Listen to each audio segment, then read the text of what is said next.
Have you ever been in your Microsoft Word and wondered, how do I include a superscript or subscript? Well, let's learn how to do that in HTML. We have our date 20th of April 2025. Now, let's say we want to make the th a superscript. We surround it with the sup element. That renders it as a superscript, as you can see on the web browser. This is very useful for things like, dates or other situations where you want to have a superscript. We also have subscript, and subscript, kind of like the opposite, is what we have below. So let's say we have a text.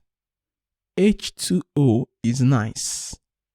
H2O is nice. Like a bottle of cold water will be nice right now. However, the representation of H2O here isn't the best. We want the number 2 to be a subscript. So if you remember how we did superscript, can you imagine how subscript will look? Yes, it's quite the similar thing. We just say sub. So we're going to surround the number 2 by this sub element. That will make 2 a subscript. And then we have a nice representation of H2O. Voila. Now that is our subscript. So there we have it.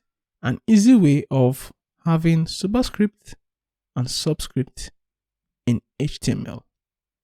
So next time you can tell somebody, hey, I can help you with that. Let me help you do that superscript. And I'll be so super. All right, go try it out.